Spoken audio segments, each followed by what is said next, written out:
Vijay versus Udhayanidhi அதை நோக்கமாக வச்சு செயல்படுற மாதிரி தெரியுது. இல்லை, இது ஆல்ரெடி அந்த மாதிரி வந்துடுச்சு. ஜனநாயக நாட்டில் யார் நல்லா பஞ்சு பேசுகிறாங்க, யார் பாப்புலராக இருக்கிறவங்க தான் அரசியல்வாதினா என்னங்க இது? மாநாட, மயிலாட, நீ ஆட, நான் ஆட, இல்லை சூப்பர் சிங்கர் இதுலலாம் தேர்ந்தெடுக்கலாமா? இல்லை படம் பெரிய ஹீரோவாக இருக்கணும். அப்படி பார்த்தா நம்மளோட முதலமைச்சராக யார் இருந்துக்கணும்? ரஜினி சார் இருந்துக்கணும், கமல் சார் இருந்துக்கணும், Ajith sir, Dhanush sir, Pradeep Ranganathan sir. அதில் ஒரு பெரிய சண்டை வரலாம். ஏஆர் ரஹ்மான், இளையராஜா, அனிருத் இவங்களெல்லாம் மறந்துட்டீங்களா? இவங்க வைப்ஸ் போட்டு பாட்டு டம்பு டிப்பு டிப்புன்னு அனிருத்தெல்லாம் போடுறாங்க. மேபி அவர் முதலமைச்சர் ஆகலாம். இப்படிதான் போகுது.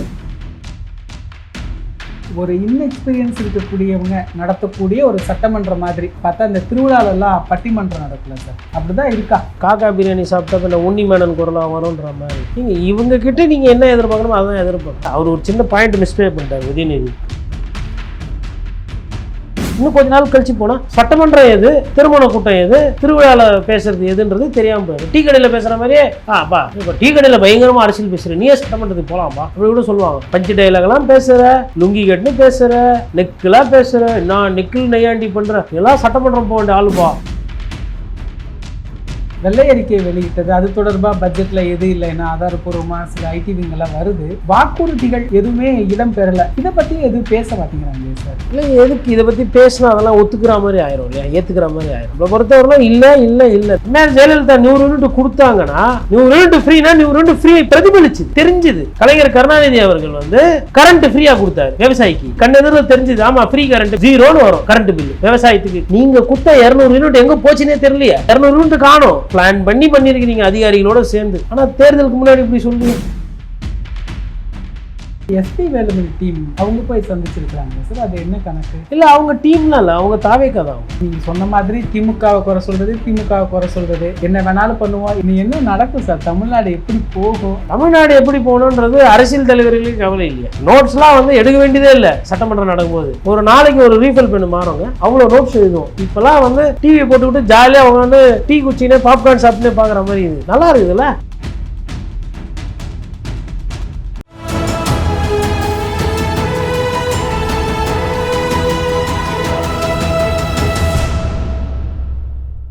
தமிழரம் நேயர்களுக்கு வணக்கம். இன்று நம்முடைய மூத்த பத்திரிகையாளர் திரு கோட்டீஸ்வரன் அவர்கள் இணைந்துள்ளார்.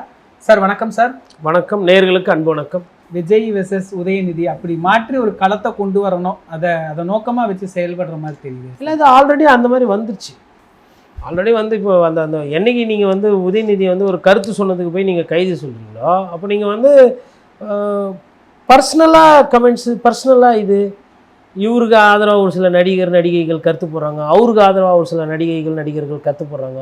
என்ன நடக்குதுங்க? பஞ்சு டைலாக் போட்டி நடக்குது. ஜனநாயக நாட்டில் யார் நல்லா பஞ்சு பேசுகிறாங்க, யார் பாப்புலராக இருக்கிறவங்க தான் அரசியல்வாதினா என்னங்க இது? மாநாட, மயிலாட, நீ ஆட, நான் ஆட, இல்லை சூப்பர் சிங்கர் இதிலெல்லாம் தேர்ந்தெடுக்கலாமா? இல்லை படம் பெரிய ஹீரோவாக இருக்கணும். அப்படி பார்த்தா நம்மளோட முதலமைச்சராக யார் இருந்துக்கணும்? ரஜினி சார் இருந்துக்கணும், கமல் சார் இருந்துக்கணும், இப்போ விஜய் சார், அப்புறம் அஜித் சார், அப்புறம் தனுஷ் சார், அப்புறம் பிரதீப் ரங்கநாதன் சார். அப்புறம் வேணால் அதில் ஒரு பெரிய சண்டை வரலாம். ஏஆர் ரஹ்மான், இளையராஜா, அனிருத் இவங்களெல்லாம் மறந்துட்டீங்களா? இவங்கெல்லாம் பாப்புலர். அவங்களும் நாளைக்கு மீம்ஸ் போட்டு வைப்ஸ் போட்டு பாட்டு டம்பு டிப்பு டிப்புன்னு அனிருத்தெல்லாம் போடுறாருன்னா மேபி அவர் முதலமைச்சர் ஆகலாம். இப்படி தான் போகுது. அரசியல்ன்றது இது கிடையாது. அது ஒரு துறை. அது வந்து ஒரு சந்தோஷத்தை கொடுக்குற ஒரு சினிமா துறை. அது அவ்வளோதான். அது அரசியல்ன்றது மக்களோட பிரச்சனை, மக்களோட வாழ்வியல் பிரச்சனை, வாழ்வாதாரம், தமிழ்நாட்டினுடைய உரிமைகள், சட்டம் ஒழுங்கு தெரியணும், சட்ட போராட்டங்கள் நடத்த வேண்டியிருக்கும், அமைச்சரவை நடத்தணும், தொலைநோக்கு பார்வைகள் இருக்கணும், எவ்வளோ விஷயம் இருக்குங்க. அப்போது ஒருத்தர் நமக்கு பிடிக்குதுன்றதுனால ஓட்டு போடுற அந்த தன்மை என்பது வந்திருக்கு. அது ஒன்றும் நம்ம என்ன பண்ண முடியாதுங்க. வெள்ளை அறிக்கை வெளியிட்டது, அது தொடர்பாக பட்ஜெட்ல எது இல்லைன்னா ஆதாரப்பூர்வமாக சில ஐடிவிங்கெல்லாம் வருது. அதே மாதிரி வாக்குறுதிகள் எதுவுமே இடம் பெறலை. அதை பற்றி அவங்க எதுவும் பேசலை. மின்சார கட்டணம் உயர்வு, அவங்க தாவேக்காக்கு ஓட்டு போட்டவங்க ஒரு அம்மாவே கதறதெல்லாம் நம்ம பார்க்குறோம். இதை பற்றி எதுவும் பேச மாட்டேங்கிறாங்களே சார். இல்லை, எதுக்கு இதை பற்றி பேசினா அதெல்லாம் ஒத்துக்கிற மாதிரி ஆயிரும் இல்லையா, ஏற்றுக்கிற மாதிரி ஆயிரும். நம்மளை பொறுத்தவரைலாம் இல்லை மின்சாரத்தில் தடை இல்லைன்னா ஃபஸ்ட்டு. அப்புறம் மின்சார தடை இருக்குன்னு நிறைய பேர் போராட்டம் பண்ணாங்க. இப்போ கொஞ்சம் மழை கீழே பெய்யறதுனால கொஞ்சம் அந்த ஏசி போகிறதுக்கெல்லாம் கொஞ்சமாக குறையிறதுனால அந்த மின்சார தடை என்பது தானாக சரியாகிறது. அதாவது டிமாண்டு வந்து குறையுது. டிமாண்டு குறையும் போது அந்த மின்சார தடை வந்து இன்னும் ஃபுல்லாலாம் போகலை. முன்னாடி ஒரு 20 நாளைக்கு முன்னாடி இருந்ததை விட இப்போது இதாகிருக்கு. இன்னொன்று இது விண்டு பிக்கப் ஆகிற நேரம், அதனால் வந்து அது ஒரு அட்வான்டேஜ். ரெண்டாவது வந்துட்டு பார்த்தீங்கன்னா உங்களுக்கு கரண்ட் பில்லு கூட்டி இருக்குது அப்படின்னா ஒரு 3 லட்சத்துக்கு மேலே மீட்ரு கூட்டி இருக்கிறது அரசாங்கமே சொல்லுது. அப்போ ஆக்சுவல் எண்ணிக்கை வந்து கூட இருக்கும். இன்னொன்றுங்க, மக்கள் வந்து எல்லாரும் வந்து எதுக்கு வந்து இப்போ நம்ம கருத்து சொன்னால் கைது செய்கிறாங்க, பிரச்சனை வருது, போராட்டம், தேவையில்லாத தலைவலின்னு சொல்லிட்டு நிறைய பேர் மனசு கஷ்டத்தோடு கட்டிட்டு போயிடுவாங்க. எல்லாரும் எடுத்து வந்து இன்ஸ்டாலேயோ இல்லை ஃபேஸ்புக்லேயோ வந்து என்னங்க இந்த மாதிரி கரண்ட் பில்லு 2000 வந்தது, இப்போ 4000 வருது, என்னன்னு பண்ண மாட்டாங்க. இன்னொரு பார்த்தா ஒரு 5 பேர் தங்கியிருக்கிற இடத்துலலாம் 20,000லாம் வருது கரண்ட் பில்லு. இங்கே 20,000ன்றது வந்து அந்த காசை வந்து அவங்க வீட்டுக்கு அனுப்பிச்சாங்கன்னா அந்த மாதத்துக்கு தேவையானதெல்லாம் நல்லா ஆடம்பரமாக கிராமத்தில் செலவு பண்ணுவாங்க. அந்த 20,000 30,000 மிச்சம் பண்ணி அனுப்புறதுக்காக இங்கே மெட்ராஸில் வந்து நல்ல சாப்பாடு இல்லாமல், தண்ணி இல்லாமல், நல்ல துணியை போட்டுக்காமல் எவ்வளோ பேர் வண்டி ஓட்டுறாங்க, எவ்வளோ பேர் கஷ்டப்படுறாங்கன்றத நான் டெய்லி பார்க்குறேன். நீங்கள் வந்து என்னன்னா பொறுப்பெடுத்துக்காத முறையில் பேசுகிறீங்க. அம்மையார் ஜெயலலிதா 100 யூனிட் கொடுத்தாங்கன்னா அந்த கையெழுத்து போட்டோன்னா அடுத்த மாதம் அது பிரதிபலிச்சுது. 100 யூனிட் ஃப்ரீனா 100 யூனிட் ஃப்ரீ பிரதிபலிச்சுது, தெரிஞ்சுது. கலைஞர் கருணாநிதி அவர்கள் வந்து கரண்ட் ஃப்ரீயாக கொடுத்தாரு விவசாயிக்கு, அது தெரிஞ்சுது, கண்ணெதிரில் தெரிஞ்சுது. ஆமாம், ஃப்ரீ கரண்ட் பில்லு இல்லை, ஜீரோன்னு வரும் கரண்ட் பில்லு விவசாயத்துக்கு பண்ணுறது தெரிஞ்சுது. நீங்கள் குத்த 200 யூனிட் எங்கே போச்சுன்னே தெரியலையே. எங்கே 200 யூனிட் காணும்? யாரை கேட்டாலும் எனக்கு வரலன்றாங்க. அப்போ 500 யூனிட் எல்லாம் ஒரு யூனிட்டு, அதுக்கு கீழே போனால் அப்போ பிளான் பண்ணியிருக்கிறீங்க அதிகாரிகளோடு சேர்ந்து. ஆனால் தேர்தலுக்கு முன்னாடி இப்படி சொல்லுங்க, மாதம் 200 யூனிட்லாம் யோசிச்சு பாருங்க எவ்வளோ. ஆஹா சூப்பர், இது எல்லாம் யார் சொல்கிறா? விஜயண்ணாவே சொல்லிட்டாரு, இதை விட வேறு என்ன வேணும் அப்படி இருந்தாங்க. ஆனால் நிஜத்தில் பார்க்கும்போது பார்த்தா 200 யூனிட்டை காணும். அம்மையார் ஜெயலலிதா கொடுத்த 100 யூனிட்டு இன்னும் பேசுது. கலைஞர் கொடுத்த இலவச மின்சாரம் விவசாயிக்கு இன்னும் பேசுது. உங்களுது எங்கே போச்சு? ஆல்ரெடி கரண்ட்டில் வந்து கடைசியாக வந்து செந்தில் பாலாஜி சொன்னார், மாதம் யூனிட் கொண்டு வரும். அது செய்ய முடியல அவங்களால. அதெல்லாம் தான் அவங்க தோற்றதுக்கும் ஒரு காரணம். இது மாதிரி நிறைய விஷயம் நீங்கள் சொல்லிட்டு செய்யலைன்னா இல்லை. இதேமாரி 2000 ரூபா பணம் 2500 ரூபா தரதா சொன்னீங்க. அட்லீஸ்ட் இப்போவாச்சு எப்போன்னு சொல்லிட்டா அதை பற்றி கேட்க மாட்டாங்க. நிதி நிலைமை மோசமாக இருக்குது 2 வருஷம் கழிச்சு, இல்லை பாராளுமன்ற தேர்தலுக்கு முன்னாடி உங்களை வந்து கேட்டால் கரண்ட்டு ஏறி போச்சு, அந்த 2500 ரூபா பணம் எங்கன்னு கேட்டுருவீங்க. அதனால் தேர்தலுக்கு ஒரு 2 மாதம் முன்னாடி போடுவோம். அது அப்படி சொல்லாமல் ஏதோ அன்றைக்கி பார்த்தா எதனா ஒரு பெரியார் பிறந்தநாள் இருக்கும், இல்லை அம்பேத்கர் பிறந்தநாள் இருக்கும், இல்லை அண்ணா பிறந்தநாள் இருக்கும், 2029 அவரோட பிறந்த நாளை ஒட்டி அப்படியாச்சும் ஜாடமாடியே சொல்லிட்டு போங்க, யாரும் கேட்க மாட்டாங்க. ஆடு மாடு திட்டம் செலக்டிவாக கொஞ்சமாக கொடுக்குறீங்க. அதெல்லாம் 100 கோடி 110 கோடியில் பண்ண வேண்டிய ஸ்கீம் இல்லை, அதெல்லாம் 5000 கோடியில் பண்ண வேண்டிய ஸ்கீம். ஏன்னா ஆடு வந்து என்ன நடக்கும்னா, அரசு வாங்கி பெண்கள்கிட்ட, தாய்மார்கள்கிட்ட, நம்ம வீட்டில் இருக்கிற பெரியவங்க கிட்ட கொடுக்க போகிறாங்க. வயசானவங்கன்னு வச்சுக்கோங்களேன். அவங்க என்ன பண்ண போகிறாங்க? ஆடு ஆட்டிமா டெய்லி மேய்ச்சின்னு இருக்க முடியும். 2 மாதத்துக்கு ஒன்று வெட்டுறதுக்கு குத்துருவாங்க. தீபாவளிக்கு கறி, கிறிஸ்மஸ்க்கு கறி, பொங்கலுக்கு கறி, பக்ரீத்துக்கு கறி, ரம்ஜானுக்கு கறி, பிரியாணியில் போகுது. காசு இன்ஸ்டண்ட்டாக கேஷ் ரிவர்ஸில் வரப்போகுது. ராஜஸ்தான்லேருந்து எதுக்கு ஆடு வருவானே, ஆந்திராவிலேருந்து எதுக்கு ஆடு வருவானே, அரசே வாங்கி கையில் கொடுத்து ரொட்டேஷன் ஆஃப் மணி. புரியுதுங்களா? இதெல்லாம் வந்து எப்படின்னா குயிக்காக பப்ளிக்கோட பாவர்ட்டியை வந்து எலிவேட் பண்ணும். அதில் எதனா ஒரு ஆடு வந்து இப்போ ஒரு 2 குட்டி போடுற ஆடு, 3 ராசி ஆடுன்னுவாங்க. இப்போ அந்த மாதிரி எதனா ஆடு ஒன்று அமைஞ்சிச்சுன்னா அதை விற்க மாட்டாங்க. குட்டி போடுது, இதுக்கு நம்ம புல்லு கில்லு போட்டு இதை வளர்ப்போம், ஆத்தா இது விற்க வேண்டாம் அப்படின்னு அப்படி நின்று போயிடும். இல்லை ஒன்று இருக்கும். இதே மாடு கொடுக்குறீங்களா, மாடு விலை ஜாஸ்தி ஆகி போச்சு. அந்த காலைல ஒரு 4 லிட்டரு, சாயந்தரம் ஒரு 3 லிட்டரு, இல்லை ஒரு 2 லிட்டரு, 6 லிட்டரை கணக்கு பண்ணி ஊட்டா ஒரு 10 மாதத்துக்கு அந்த குடும்பம் வந்து நல்லாயிருக்கும், பிரச்சனை இருக்காது. அது வந்து நெல் அளவு கூட கஷ்டம் கிடையாது. கிராமங்களில் அது பாட்டும் வளர்த்துட்டு போயிடுவாங்க. அப்போது எதை எவ்வளோ பணம் போட்டோம்? சோலார் பேனல் போட்டிங்க 50 கோடி சொன்னீங்க, 50 கோடி காணுமா? 50 கோடி சோலார் பேனல் எத்தனை மீட்டருக்கு போட முடியும்? அது வந்து ஒரு 5000 crore இல்லை ஒரு 6000 crore அதில் போட்டு பம்பின் பண்ணால் ஈபியோட கன்சம்ஷனாக நீங்கள் காசு வெளியில் கொடுத்து வாங்குறீங்க பாருங்கள், கரண்ட்டு அது குறையும். வட்டி கட்டுறீங்க பாருங்கள் டான்ஜெட் கோக்கு, அது குறையும். இது கூடும். ஃபஸ்ட்டு 1 வருஷம் 2 வருஷத்துக்கு கஷ்டமாக இருக்கும், 3ஆவது வருஷத்துக்கு உங்கள் அக்கௌண்ட்டு க்ரீன் ஆகும். இந்த 5000 கோடி நீங்கள் போட்டிங்க பாருங்கள் சோலார் பேனலுக்கு, அது உங்களுக்கு தூக்கி வரும். அதெல்லாம் ஒரு கணக்கு. இப்போ ஏசி பஸ் பண்ணியிருக்கிறாங்க. ஏசி பஸ் வந்து எப்படின்னா, அந்த ஒரு வகையில் அது நல்லது அரசுக்கு. எப்படின்னா ஃப்ரீ பஸ்ஸு இதுனா தான் இது. ஏசி பஸ்ஸை ஃப்ரீயாக விட முடியாது, அரசு பண்ணாதது. இப்போ ஏசி பஸ்ஸில் கூட கட்டணும். நிறைய பேர் இப்போ சென்னை பண்ணுற இடத்துலலாம் வந்து கூட கட்டணம் கொடுத்துட்டு போகும்போது போக்குவரத்து கழகங்கள் நஷ்டத்தில் போகுது. அப்போ இது என்ன பண்ணுன்னா எக்ஸ்ட்ரா வசூலை பண்ணி கொடுக்கும். இன்னொன்று என்ன பண்ணி ஏமாற்றுவாங்கன்னா இந்த ஃப்ரீ பஸ்ஸை குறைச்சிட்டு ஏசி பஸ்ஸை நிறைய விடுவாங்க வெயில் காலத்தில். அப்போ என்ன ஆகிடும்னா லாபத்தில் போய்ட்டு இன்னும் தனியாருக்கு கொடுக்குற மாதிரி சொல்கிறாங்க. பார்க்கும்போது ஏசி பஸ் விட்டாருப்பா அப்படின்ற மாதிரி தோணும். அட்லீஸ்ட் இந்த மாதிரியாச்சும் பண்ணினா கூட வருவாய் பெருங்கும் ஏதோ ஒன்று விசிபிளாக பண்ணணும். அப்போது அவங்களுக்கு வந்து இங்கே எல்லாத்துக்கும் அனுபவம் இருக்கணும்னு கிடையாது. ஏன்னா அனுபவசாலியாக அதிகாரிகள் இருக்கிறாங்க, நிறைய டேலண்ட் இருக்குது. இல்லை எல்லாரையும் கூப்பிட்டு நம்ம சப்ஜெக்டை புரிஞ்சுக்கணும். ஒரு 2.5 மாதம் ஆகியும் இன்னும் சப்ஜெக்டு புரியல, மக்கள் பிரச்சனை புரியல, இன்னும் டைம் வேணும்னா எவ்வளோ டைம் வேணும்? சரி 6 மாதம், சரி லாக்அப் டெத்துக்கு டைம் வேணுமா? இப்போ அனுபவம் இருந்து தான் லாக்அப் டெத்தில் அன்றைக்கி நீங்கள் அஜித்துக்கு குரல் குத்திங்களா? அன்றைக்கி யார் இதை விட அனுபவம் கம்மி. அப்போது எதிர்கட்சியில் இருக்கும்போது கேட்க தெரியுது, ஆனால் ஆளுங்கட்சி ஆனவனா அமைதி ஆகணுன்ற அளவுக்கு அரசியல் தெரியுது. அப்போ இது என்ன வேலை? ஏன் யார் லாக்அப் டெத்து வந்த உடனே அந்த ஸ்டேஷனு அங்கே இருந்தவங்க சுற்றி கித்தி எல்லாரையும் வந்து சஸ்பெண்டு. ரொம்ப முக்கியமாக சந்தேகம் வர டிஸ்மிஸ்ஸு. அவங்க போட்டோம் டிஸ்மிஸ் பண்ண முடியாது அரசால், டைரெக்டாக கோர்ட்டுக்கு போவாங்க. இல்லை ஏதோ ஒன்று அந்த அந்த உத்தரவு எங்கேருந்து பறந்துக்கணும்? முதலமைச்சர் அலுவலகத்துலேருந்து பறக்கணும். இல்லை ஒரே ஒரு விஷயம், இந்த காவல்துறையால் தலைவலியாகுது. யார் வச்சுருந்தாலும் பேரை கெடுக்கிறது காவல்துறை தான். காவல்துறையை வச்சுன்னு இருக்கிற முதலமைச்சர் அது அண்ணாவோட போச்சு. இல்லை ஐயா காமராஜருமே அதை வந்து இது பண்ணார். அவங்க பீரியடில் தான் அது ஏதோ ஓரளவுக்கு இருந்தது. அதுக்கப்புறம்லாம் அது இட்ஸ் பிகமிங் அதாவது காவல்துறையோட ஈரல் கெட்டு போச்சுன்றது புதுசாக யாரும் பேசலை. ஒரு உடம்புல ஈரல் கெட்டு போச்சுன்னா இருக்கிறதுலே ரொம்ப டேமேஜா அப்படின்றது தான் ஈரல் கெட்டு போச்சு. ஈரல் போயிடுச்சுன்னா மொத்தமாக போகுதுன்னு அர்த்தம். மிச்சதான் பட்டு பட்டுன்னு போயிடும். இது மொத்தமாக க்ளோஸ் பண்ணிட்டு போகிற ஒரு ஐட்டம். இப்போ ஈரல் அழுகி போயிருக்கு, ஈரல் கெட்டு போச்சுன்னு சொல்கிறாங்கன்னா அந்த காவல்துறை எதுக்கு எடுத்து வச்சுக்குவாங்க? இவ்வளோ பஞ்சாயத்து நடக்கும்போது பட்டு வேஷ்டி கட்டுன்னு போகிறீங்க. அது என்ன சப்ஜெக்ட்? பட்டு வேஷ்டி. அதான் ஊரில் ஒரு சந்தோஷம், பங்காளிக்கு கல்யாணம், அப்படியே பட்டு வேஷ்டி கட்டின்னு இருந்தால் என்ன பண்ணுவாங்க? வேலைலாம் செய்யாமல் செல்ஃபி எடுத்துக்கின்னு பவுட்ரு போட்டுன்னு ஹாப்பியாக இருக்கிற மாதிரி ஒரு தருணம்.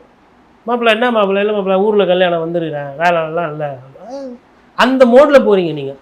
இங்கே விவசாயி போராட்டம் நடந்துட்டு இதெல்லாம் வந்து இது கூடவா சொல்லி கொடுப்பாங்க? இது வந்து சரி இப்போ இந்த வெறும் ஜோசியம் பார்த்து சொல்கிறாரு அவரு, இதெல்லாம் பார்க்க மாட்டாரா? இப்போ இன்றைக்கி பாருங்கள் லட்சணமாக சொக்காலாம் போட்டு வேஷ்டி கட்டிட்டு இருக்கிறார், பார்க்க அழகாக இருக்காரா? இப்போ இன்றைக்கும் பட்டு வேஷ்டி கட்டின்னு வந்திருந்தாருன்னு வச்சுக்கோங்களேன், இப்படி இருந்திருக்கோம். நாங்கள்லாம் கருப்பு சட்டை போட்டுன்னு வரோம், விவசாயி அங்கே போராட்டம் பண்ணின்னு இருக்காரு. முதலமைச்சர் பட்டு வேஷ்டி சட்டையில் பார்த்தா, கோட் ஷூட்டில் பார்த்தா, அதை வேற ஒரு அமைச்சர் படிக்கிறார், கோட் ஷூட்டு போட்டு விவசாயியை. இப்போ தான் 15 வருஷத்துக்கு முன்னாடி நான் பார்த்துக்கிறேன், தஞ்சாவூரெல்லாம் கோமணத்தை கட்டிக்கிட்டு வேலை பார்ப்பாங்க. இப்போ தான் சரி எதுக்கு கோமணத்தெல்லாம் போட்டுக்கிட்டு வேலை பார்ப்பானேன்னு சொல்லிட்டு இப்போ தான் கொஞ்சம் ஏதோ லுங்கி ஷார்ட்ஸ் எல்லாம் போட்டுக்கின்னு, அதுவும் பாதி ட்ரெஸ் தான் இருக்கும், மேலெல்லாம் சொக்காலாம் இருக்காது.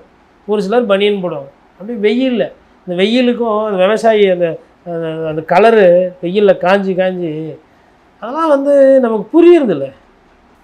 யாரும் விவசாயம் வந்து பண்ணுறது ரொம்ப சந்தோஷமாலாம் பண்ணலைங்க, வேறு வழி இல்லாமல் பண்ணுறாங்க. இப்போ மாடு வச்சுருப்பாங்க எவ்வளோ, அதாவது 365 நாளும் மாடு வச்சுருக்கவங்களுக்கு வேலைங்க. காலையில் மாட்டை பார்க்கணும், தண்ணியை வைக்கணும், கழுவணும், புல்லை போடணும், வைக்கணும். மத்தியானம் திருப்பி மறுபடியும் 3 மணிக்கு புல்லை போடணும், வைக்கணும், புண்ணாக்க வைக்கணும், பாலை கறக்கணும், சாணியை வாரி போடணும். திருப்பி மறுபடியும் மறுநாள் காலையில் விடிஞ்சால் மறுபடியும் 5 மணிக்கு அதிகம் பண்ணும், திருப்பி சாயந்தரம் 4 மணிக்கு அதிகம் பண்ணும். இப்படி 365 நாளும் ஒரு வேளை மாடு கறக்காம விட முடியாது. நம்மலாம் சனி ஞாயிறு வந்தால் பிரேக்கு கேட்குறோம், வெக்கேஷன் கேட்குறோம். 5 மணிக்கு மேலே நம்ம வண்டி ஓடுறதில்ல, 6 மணிக்கு மேலே பிரேக்கு. இப்போ தெரிஞ்சால் நம்ம அது புரியும்ல. மீனவர் பிரச்சனை கடலில் அந்த அந்த வெயில்னா வெயில் அது அப்படி இருக்கும். எல்லாராலையும் போட் எடுத்துன்னு போக முடியாது கடலில். இந்த கடலுக்கு பார்வை இருக்கணும் ஒரு மீனவனுக்கு. என்ன வேணால் அவங்க உயிருக்கு உத்தரவாதமே கிடையாது, உயிருக்கு உத்தரவாதம் கிடையாது. கடலுக்கு போயிட்டா கண்டிப்பாக திருப்பி வந்துடுவாங்கன்றது உத்தரவாதம் கிடையாது. அந்த மாதிரி கஷ்டமான வேலை.